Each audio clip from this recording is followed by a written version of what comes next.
আমাদের এখানে যে প্রাইমারি টেট এবং আপার প্রাইমারি টেটের ব্যাচ খোলা হচ্ছে, সেখানে কি বিষয় পড়ানো হবে, কিভাবে আমরা সামনের দিকে এগোবো, এই যাবতীয় ডিটেলস আজকের ভিডিওতে আমরা আলোচনা করব।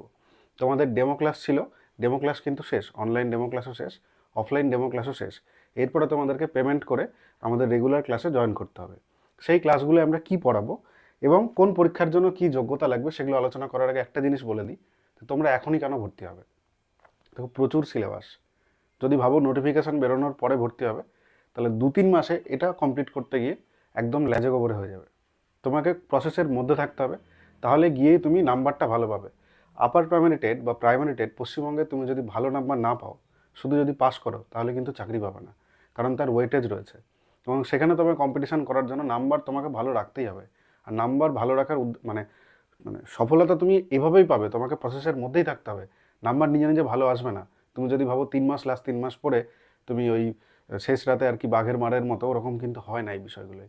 তোমাকে প্রসেসের মধ্যে থাকতে হবে।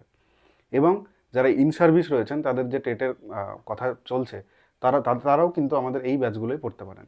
এখানটাতে আমরা সবগুলোই পড়াবো, মানে আপার প্রাইমারির যে সাবজেক্টগুলো সেগুলোও পড়াবো, এবং প্রাইমারির যে সাবজেক্টগুলো সেগুলোও কিন্তু আমরা পড়াবো। এবার দেখে নিই কে কোন পরীক্ষার জন্য এলিজেবল। যারা ডিএলএড করেছো এবং গ্র্যাজুয়েশন করেছো, এবং ডিএলএড আর গ্র্যাজুয়েশনের টাইম লাইন আলাদা, তারা primary TET upper primary TET দুটোর জন্যই পড়তে পারবে। প্রাইমারি টেটের যোগ্যতা হচ্ছে এইচএস পাসের পরে ডিএলএড থাকতে হবে, আর আপার প্রাইমারি টেটের যোগ্যতা হচ্ছে গ্র্যাজুয়েশনের পরে ডিএলএড থাকতে হবে। মানে গ্র্যাজুয়েশন এবং ডিএলএড আলাদা সময় থাকতে হবে। ডিএলএড আগে করে গ্র্যাজুয়েশন পরে করলেও কোনো অসুবিধা নেই। কিন্তু যারা বিএড করেছো, তাদের গ্র্যাজুয়েশনের 50% মার্কস থাকা কিন্তু আবশ্যিক, মানে জেনারেল ক্যাটাগরির জন্য। গ্র্যাজুয়েশনের 50% মার্কস, তার সঙ্গে বিএড থাকলে তুমি আপার প্রাইমারি টেটের জন্য এলিজেবল। নাম্বার ডিভিশন কি হয় দেখো, এই তিনটে জিনিস প্রাইমারি টেট এবং আপার প্রাইমারি টেটে সেম। সেটা হচ্ছে কি, প্রথমত সিডিপি থেকে 30 মার্কস থাকে, চাইল্ড ডেভেলপমেন্ট পেডাগজি, শিশু মনস্তত্ত্ববিদ্যা। এবং তারপর হচ্ছে ল্যাঙ্গুয়েজ ওয়ানে 2-3টে ভাষা সিলেক্ট করা যায়, বাংলা, নেপালি, উর্দু, হিন্দি, এগুলো অনেক কিছু সিলেক্ট করা যায়। কিন্তু ল্যাঙ্গুয়েজ 2তে তোমাকে ইংলিশ সিলেক্ট করতে হবে। দুটোর ক্ষেত্রেই সেম, ল্যাঙ্গুয়েজ 1-এ 30, ল্যাঙ্গুয়েজ 2-তে 30, এই মিলিয়ে হলো 90। Primary TET upper primary TET same, number division একই, এই 90 মার্কসটা। বাকি থাকলো এখানকার 60। এখানকার 60কে দুটো জিনিসের সাবজেক্টে আসে, সেটা কি ম্যাথ থেকে 30 আসে এবং ইভিএস থেকে 30 আসে। ম্যাথও পড়ানো হবে আমাদের এখানে, ইভিএসও পড়ানো হবে। নেক্সট হচ্ছে কি, যদি গ্র্যাজুয়েশনে তুমি ম্যাথ অ্যান্ড সায়েন্স বা সায়েন্সের যেসব স্ট্রিম রয়েছে, বায়ো সায়েন্স, এগুলো নিয়ে তুমি যদি গ্র্যাজুয়েশন করে থাকো, তাহলে তোমাকে ম্যাথ অ্যান্ড সায়েন্সের উপর 60 মার্কসের পরীক্ষা দিতে হবে। আর যদি তুমি তা বাদে এসএসটি বা আর্টস বা কমার্স, যে কোনো ব্যাকগ্রাউন্ডে তুমি যদি গ্র্যাজুয়েশন করে থাকো, তাহলে তোমার 60 মার্কস এক্সট্রা যেটা হবে, সেটা এসএসটির উপরে হবে। মানে দিকে 90 + 60, এটা মিলিয়ে 150। এই হলো আপার প্রাইমারি টেটের বিষয়। এবং এখানটাতে তুমি এইচএস পাশে, যেহেতু এইচএসে সায়েন্স বা আর্টস তুমি যাই নাও, তোমাকে ইভিএসের সঙ্গে ম্যাথ কিন্তু করতে হবে। মানে এটা সবার জন্য সেম। এখানটাতে দুটো পেপার আলাদা হয়ে যায় দুজনের জন্য, সায়েন্স ব্যাকগ্রাউন্ডের জন্য আলাদা, আর্টস ব্যাকগ্রাউন্ডের জন্য আলাদা। আমাদের এখানে CDP, language 1, language 2, math, EVS, SST, math and science সব পড়ানো হবে। আপার প্রাইমারি টেট অনুযায়ী সিডিপি পড়ানো হবে, ল্যাঙ্গুয়েজ 1, ল্যাঙ্গুয়েজ 2 পড়ানো হবে, এবং প্রাইমারি টেট অনুযায়ী সিডিপি, ল্যাঙ্গুয়েজ 1, ল্যাঙ্গুয়েজ 2 পড়ানো হবে। এর সাথে আমরা যেটা করব, মানে আমাদের যেটা মেন ইউএসপি, সেটা হচ্ছে ল্যাঙ্গুয়েজ 1 বা ল্যাঙ্গুয়েজ 2 বা ম্যাথ বা ইভিএস, এই সাবজেক্টগুলোর সঙ্গে এদের 50% মার্কস আসে এই সাবজেক্টগুলোর পেডাগজির উপরে। অর্থাৎ ইংলিশের পেডাগজি বা বাংলা ল্যাঙ্গুয়েজের পেডাগজি বা ম্যাথের পেডাগজি বা ইভিএসের পেডাগজি। পেডাগজি জিনিসটা কি, যে এই যে সাবজেক্টটা তুমি পড়াবে কি করে বাচ্চাদেরকে, সেই যে ধারণাটা, সেটা পেডাগজি থেকে পাওয়া যায়। আর বাকি 50% মার্কস, মানে ইভিএসের মধ্যে, ইভিএসের 30-র মধ্যে 15 নাম্বার থাকবে হচ্ছে ইভিএস সাবজেক্ট থেকে, বাকি 15 নাম্বার আসবে হচ্ছে ইভিএস পেডাগজি থেকে। একইভাবে ম্যাথেও তাই, ল্যাঙ্গুয়েজ 1-এও তাই, ল্যাঙ্গুয়েজ 2-তেও তাই, ল্যাঙ্গুয়েজ 1-এও তাই, চাইল্ড ডেভেলপমেন্ট পেডাগজিতেও এরকম একটা বিষয় থাকে যে পেডাগজি থেকে কিছু মার্কস থাকে, বাকি থেকে চাইল্ড ডেভেলপমেন্ট থাকে। আমাদের এখানে এই যে পেডাগজি, এটাতে সম্পূর্ণ গুরুত্ব দেওয়া হবে। অনেক জায়গাতে এটা পড়ানো হয় না, শুধুমাত্র সাবজেক্ট পড়ানো হয়, আমরা কিন্তু সেই জায়গাটা করি না। আমরা কোনো লুফল রাখবো না তোমাদের জন্য, কোনো মানে ইসে ফেলবো না, আশা দেখিয়ে তোমরা নাম্বার পাচ্ছ না, এই জায়গাটা কিন্তু করবো না। আমরা এই পেডাগজি সম্পূর্ণ ক্লিয়ার করে দেবো, যেন তুমি 150-র মধ্যে 140 পাওয়ার মতো প্রিপারেশনে যাও, যদি আমাদের দেখানো পথে চলো তাহলেই। আচ্ছা, এবার বিষয়টা হচ্ছে, এখানে যে এসএসটি বা ম্যাথ অ্যান্ড সায়েন্স রয়েছে, এখানে ফান্ডাটা একটু অন্যরকম। এসএসটি ম্যাথ অ্যান্ড সায়েন্সে যে 60 মার্কস আছে, তার মধ্যে 40 আসে সাবজেক্ট থেকে এবং 20 আসে সেই সাবজেক্টের পেডাগজি থেকে। মানে ম্যাথ অ্যান্ড সায়েন্সে 20 ম্যাথ অ্যান্ড সায়েন্সের পেডাগজি এবং 40 সাবজেক্ট। আর এসএসটি, আচ্ছা এসএসটির মধ্যে হিস্ট্রি, জিওগ্রাফি, পলিটি এই 3টে সাবজেক্টে আমাদের এখানে পড়ানো হবে। তো ম্যাথ অ্যান্ড সায়েন্সও, সায়েন্সের যেসব সাবজেক্ট রয়েছে ফিজিক্স, কেমিস্ট্রি, বায়োলজি, সেগুলো পড়ানো হবে। এবং আপার প্রাইমারি লেভেলের ম্যাথও কিন্তু পড়ানো হবে, মানে জিওমেট্রি, অ্যাপ্রক্সিমেশন, এগুলো সব কিছুই এখানটাতে পড়ানো হবে। আর এই সাবজেক্টের ডিভিশনটা বললাম 60 মার্কসের, যে 40 সাবজেক্ট এবং 20 পেডাগজি। 40-র জন্য আমরা তৈরি করব, 20কেও আমরা ছেড়ে দেবো না। মানে তোমার যেন স্কোর ভালো জায়গায় যায়, সেই মানে রাস্তাটা দেখানোর দায়িত্ব আমাদের। পড়াশোনা তোমাদেরকে করতে হবে, খাটতে হবে তোমাদের। এবার তুমি বলো যে তুমি 3 মাসে কি করে এত কিছু কমপ্লিট করবে নোটিফিকেশান বেরোনোর পরে।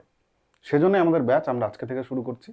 আমরা নোটিফিকেশানের ওয়েট করছি না, নোটিফিকেশানে তো খুব তাড়াতাড়ি চলে আসবে, কিন্তু সেটার ওয়েট আমরা করছি না। এবং এই যাবতীয় যা জিনিসপত্র পড়ানো হবে এগুলো বাইলিঙ্গুয়াল পড়ানো হবে। মানে আমরা পড়াবো বাংলাতে, টার্মগুলো ইংলিশে থাকবে, মানে মেন টার্মটা ইংলিশে থাকবে, ডেফিনেশন দেওয়া থাকবে আমাদের নোটসে বাংলাতে। কেন বাইলিঙ্গুয়াল পড়াবো? তোমরা যখন এগুলো পড়বে, এরপরে তোমরা যদি কোনোদিন সিটেট দাও, সেখানটাতে পুরো কোশ্চেন ইংলিশে আসে, সেখানে যেন কোনো টার্ম চিনতে অসুবিধা না হয়, সেজন্য আমরা বাইলিঙ্গুয়াল পড়াবো। প্লাস তোমরা যদি বাইরের স্টেটের পরীক্ষা দাও, বিপিএসসি হতে পারে, ইউপি টেট হতে পারে, ঝাড়খণ্ড টেট হতে পারে, সেখানে যেন তুমি ইংলিশ কোশ্চেনটা দেখে এই জিনিসপত্রগুলো জানার পর এগুলোকে বেশ হিসাবে কাজে লাগাতে পারো, সেই জন্যই কিন্তু আমরা বাইলিঙ্গুয়াল পড়াবো, মানে ইংলিশ ইনপুটটাও আমরা দিতে থাকবো ধীরে ধীরে। আরেকটা বিষয়, আমাদের এই যে সাবজেক্টগুলো পড়ানো হবে, যে টপিক যেদিন পড়ানো হলো সেই টপিকের উপরে তোমাদেরকে ম্যাটেরিয়াল দেওয়া হবে, এবং ম্যাটেরিয়ালগুলো একটা সুসজ্জিত জায়গায় থাকবে, যেখান থেকে তুমি চাইলে ডাউনলোড করে নিতে পারবে। মানে এটা পেইড স্টুডেন্টের কথা বলছি। এবং প্রত্যেকটা ক্লাস রেকর্ডিংও তোমাদেরকে দেওয়া হবে। সেই রেকর্ডিং, মানে তুমি যদি কোনোদিন ক্লাস মিস যায়, অনলাইন ব্যাচের মিস গেলে তোমরা অফলাইনে এসে পড়তে পারো, বা অনলাইনে মিস গেলে তোমরা ভিডিও দেখে নিতে পারো, অফলাইনেও তাই, অফলাইনে মিস গেলে তোমরা ভিডিও দেখে নিতে পারবে। এবং ভিডিওর জন্য একটা প্লেলিস্ট তোমাদের জন্য আলাদা করে করা থাকবে, মানে এই অ্যাক্সেস সবাই পাবে না, প্রাইভেটলি তো শুধু তোমাদেরকে দেওয়া হবে এটার অ্যাক্সেস। এবং আরেকটা জিনিস তোমাদের বলে রাখি, আমাদের যে ম্যাটেরিয়াল তৈরি করা হবে সেই ম্যাটেরিয়ালগুলো কেমন হবে। প্রথমত থাকবে যে জিনিসটা পড়ানো হচ্ছে তার একটা ডেসক্রিপটিভ আলোচনা, এবং তার নিচে সেই টপিকের উপরে প্রিভিয়াস ইয়ারে আপার প্রাইমারি টেটে, সিটেটে যা যা প্রশ্ন এসেছে সেই প্রশ্নগুলো আমরা দিয়ে দেবো, যেন তোমার একটা ধারণা হয় তুমি যেটা পড়লে সেটা নিয়ে তুমি যেন নিজেকে অ্যাসেস করতে পারো, অ্যাসেসমেন্ট করতে পারো তোমার, এবং পরীক্ষা সম্বন্ধে যেন আইডিয়াটা ক্লিয়ার হতে থাকে। আরেকটা জিনিস, আমাদের যা যা পড়ানো হবে তার উপরে আমাদের গ্রুপে কুইজ করানো হয়, এবং এই কুইজের মাধ্যমে কী হয়, সবাই যখন পার্টিসিপেট করে নিজেদের মধ্যে একটা কনফিডেন্স মনোভাব আসে, এবং নিজেরাই বুঝতে পারবে যে আমি পড়ছি, আমি পারছি, সামনের দিকে আমি এগোচ্ছি, আমার প্রিপারেশন ভালো হচ্ছে। এই যাবতীয় জিনিসপত্র আমরা করিয়েছিলাম বলেই আমরা আজকে কনফিডেন্সের সঙ্গে বলতে পারছি যে সিটেটের ব্যাচে 90% স্টুডেন্ট ভালো মার্কস পেয়ে পাস করবে। এটা কিন্তু সবাই বলতে পারে না। এবং আপার প্রাইমারি টেট বা প্রাইমারি টেটেও আমরা এই গ্যারান্টিটা দিয়েই পড়াবো যে তোমাকে আমি পাস করাবো। তোমার ভালো নাম্বারটা কীভাবে পেতে হয় সেই রাস্তা আমি দেখিয়ে দেবো, তোমাকে শুধু প্রেশার নিতে হবে, আমাদের দেখানো পথে তোমাকে চলতে হবে। প্লাস বিভিন্ন স্টেটের যে টেট পরীক্ষা হয় সেই টেট পরীক্ষার জন্যও কিন্তু তুমি রেডি হয়ে থাকবে।